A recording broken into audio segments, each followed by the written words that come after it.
ముందుగా మనం భద్రాసనం గురించి తెలుసుకుందాము. ఈ ఆసనం చేయడం వలన మన రిప్రొడక్టివ్ ఆర్గాన్స్కి మంచిది. అదే కాక అన్ని రకాల గైనిక్ రిలేటెడ్ ప్రాబ్లమ్స్కి ఈ ఆసనం ఎంతగానో ఉపయోగపడుతుంది. అంతేకాక మన డైజెస్టివ్ సిస్టమ్కి మరియు నడుము కండరాలు బలపడడానికి ఈ భద్రాసనం ఎంతగానో ఉపయోగపడుతుంది. ఇప్పుడు ఈ ఆసనం చేసే విధానాన్ని చూద్దాం. ముందుగా పాదాలు రెండు దగ్గరికి చేసి వీలున్నంత వరకు థైస్ రెండు మ్యాట్ కానించేలాగా నడుము నిటారుగా పెట్టుకుని ఇన్హేల్ చేస్తూ పొజిషన్లోకి రావాలి. ఆసన స్థితిలోకి వచ్చాక ఇన్హలేషన్ ఎక్సలేషన్ నార్మల్గా అవుతూ ఉండాలి. ఇదే ఆసనంలో కొంచెం వేరియేషన్ ఏంటంటే మనం థైస్ని రెండింటిని ఫ్లాప్ చేయడం వల్ల మన హిప్స్ మరియు ఇన్నర్ థైస్ యొక్క కండరాల్లో స్ట్రెంగ్త్ అనేది ఫ్లెక్సిబిలిటీ అనేది ఇంక్రీజ్ అవుతుంది. ఆ తర్వాత నిదానంగా ఎక్సేల్ చేస్తూ శ్వాస వదులుతూ కాళ్ళు రెండు ముందుకు స్ట్రెచ్ చేసేసి చేతులు రెండు బాడీ పక్కన పెట్టుకుని రిలాక్స్ అయిపోవాలి. ఇప్పుడు మనము సేతుబంధ ఆసనం గురించి తెలుసుకుందాము. ఈ ఆసనం చేయడం వలన మన నడుము కండరాలు అనేవి ఎంతో బలోపేతం అవుతాయి. సివియర్ బ్యాక్ పెయిన్ ఉన్న వాళ్ళు కూడా ఈ ఆసనం చేయడం వల్ల ఎంతో రిలాక్సేషన్ అనేది ఫ్లెక్సిబిలిటీ అనేది నడుము కండరాలకి లభిస్తుంది. అంతేగాక ఈ ఆసనంలో చెస్ట్ అనేది బాగా ఎక్స్పాండ్ అవడం వల్ల మన రెస్పిరేటివ్ ఆర్గాన్స్కి కూడా చాలా మంచిది. అంతేకాక డైజెస్టివ్ సిస్టమ్ కూడా బాగా పనిచేస్తుంది. ఇప్పుడు ఈ ఆసనం చేసే విధానాన్ని చూద్దాం. ముందుగా శవాసనంలో రిలాక్సేషన్ పొజిషన్కి వచ్చేసి ఇప్పుడు చేతులు రెండు శరీరం పక్కన పెట్టుకుని కాళ్ళు రెండు మోకాళ్ళ దగ్గర బెండ్ చేసి మీ హీల్స్ రెండు శరీరానికి ఎంత దగ్గరగా వస్తే అంత దగ్గరగా పెట్టుకోండి. చేతులు రెండు స్ట్రెచ్ చేసి పాసిబిలిటీ ఉంటే మీ హీల్స్ని పట్టుకోవడానికి ప్రయత్నం చేయండి. ఈ పొజిషన్కి వచ్చాక శ్వాస తీసుకుంటూ నిదానంగా మీ టార్సో రీజియన్ మొత్తాన్ని పైకి లేపండి. Full back stretch.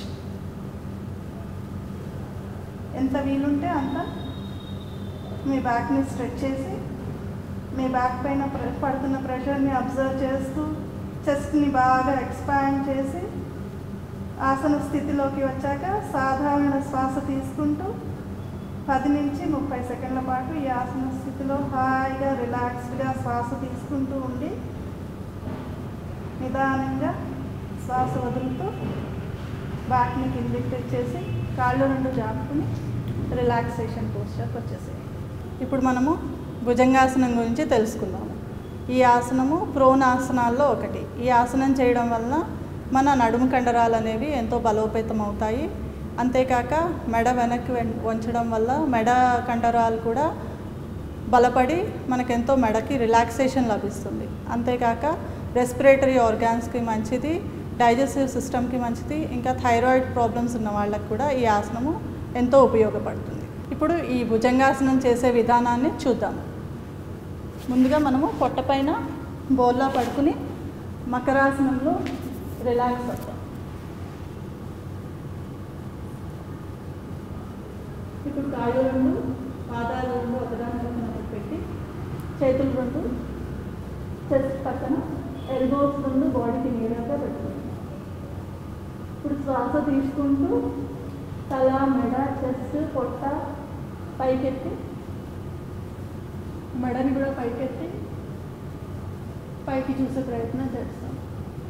ఈ ఆసన స్థితిలోకి వచ్చాక మీ బ్యాక్ పైన ప్రెషర్ని అబ్జర్వ్ చేస్తూ సాధారణ శ్వాస తీసుకుంటూ వదులుతూ ఆసన స్థితిలో 10 నుంచి 30 సెకండ్ల పాటు ఉండి నిదానంగా శ్వాస వదులుతూ మళ్ళీ సాధారణ స్థితికి వచ్చేది.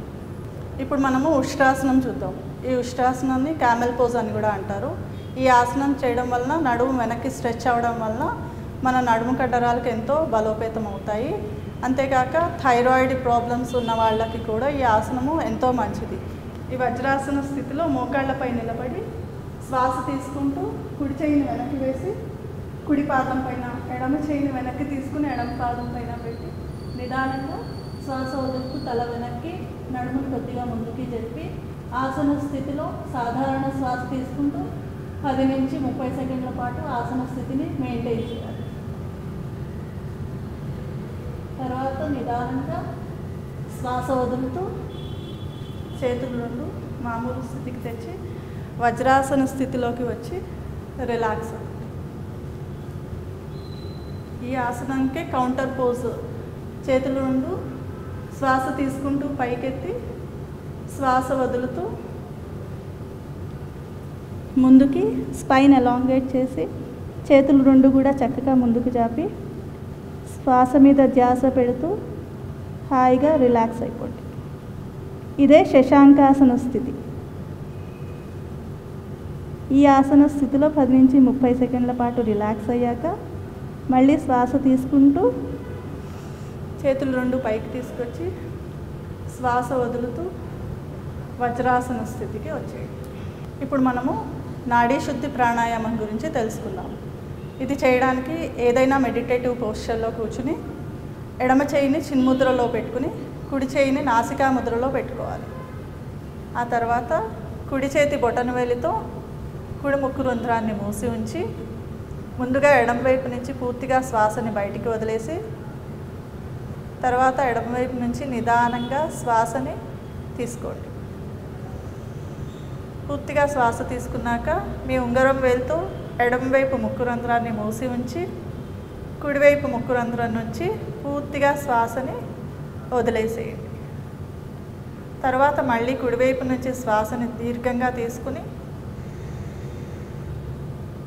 కుడివైపు ముక్కు రంధ్రాన్ని మూసి ఉంచి ఎడమ వైపు నుంచి శ్వాసని పూర్తిగా బయటికి వదిలేయండి.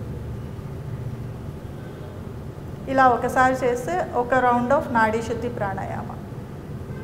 ఇటువంటిది 5 నుంచి 11 రౌండ్ల వరకు చేసుకోవచ్చు. ఈ నాడీ శుద్ధి ప్రాణాయామం చేయడం వల్ల ఎన్నో రకాల బెనిఫిట్స్ ఉన్నాయి. ఇది మైండ్ మరియు బాడీకి ఎంతో మంచిది. మన శరీరంలో ఉన్న 72 నాడుల్ని శుద్ధి చేసి ఇడా పింగళ నాడి యొక్క సమతుల్యతను ఏర్పరిచి మన సుషుమ్నా నాడిని యాక్టివేట్ చేసి మైండ్లో బాడీలో బ్యాలెన్స్ అనే స్థితికి తీసుకొస్తుంది. ఈ ఆసనం 8 సంవత్సరాల నుంచి 80 సంవత్సరాల వరకు ఎటువంటి ఆరోగ్య సమస్యలు ఉన్నవారైనా కూడా హాయిగా చేసుకుని మానసిక ప్రశాంతతని శారీరక ఆరోగ్యాన్ని పెంపొందించుకోవచ్చు. ఇప్పుడు మనం చేసిన ఆసనము అర్ధమశ్చేంద్రాసనం. ఈ ఆసన స్థితి చేయడం వల్ల మన స్పైన్ అనేది బలపడుతుంది. అంతేకాక లివరు ప్యాంక్రియాస్ స్టిమ్యులేట్ అయ్యి డయాబెటీస్ వారికి ఎంతో మంచిది. అంతేకాక డైజెస్టివ్ సిస్టమ్ కూడా బలోపేతం అవుతుంది. ఇప్పుడు మనము వజ్రాసనం గురించి తెలుసుకుందాము. కాళ్ళు రెండు మోకాళ్ళ దగ్గర మడిచి వెనకాల టోస్ రెండు ఆనించి హీల్స్ రెండు దూరంగా పెట్టి ఆ మధ్యలో కూర్చున్నది వజ్రాసన స్థితి. ఈ ఆసనం వల్ల మన స్పైన్ అనేది ఎంతో బలోపేతం అవుతుంది. అంతేకాక ఇది one of the meditative postures. మెడిటేషన్కి ఈ ఆసనం ఎంతో మంచిది. ఈ ఆసన స్థితిలో మన నడుము, మెడ, తల నిటారుగా ఉండడం వల్ల స్పైన్ అనేది ఎంతో ఫ్లెక్సిబుల్గా అవుతుంది. అందరికీ అంతర్జాతీయ యోగా దినోత్సవ శుభాకాంక్షలు. నేను స్వప్న. ఇక్కడ మన బంజారా హిల్స్లో ఉన్న యాడ్ లైఫ్లో యోగా ఇన్స్ట్రక్టర్గా చేస్తున్నాను. ఇప్పుడు నేను చూపించిన ఏ ఆసనాలు అయితే ఉన్నాయో అవి అందరూ ప్రతిరోజు కొంత సమయం వారికి వారు కేటాయించుకుని చేయడం వల్ల వారి శారీరక ఆరోగ్యాన్ని, మానసిక ప్రశాంతతని పెంపొందించుకుని అందరూ ఆరోగ్యంగా, ఆనందంగా ఉంటారని ఆశిస్తూ అందరికీ మరొకసారి అంతర్జాతీయ యోగా దినోత్సవ శుభాకాంక్షలు.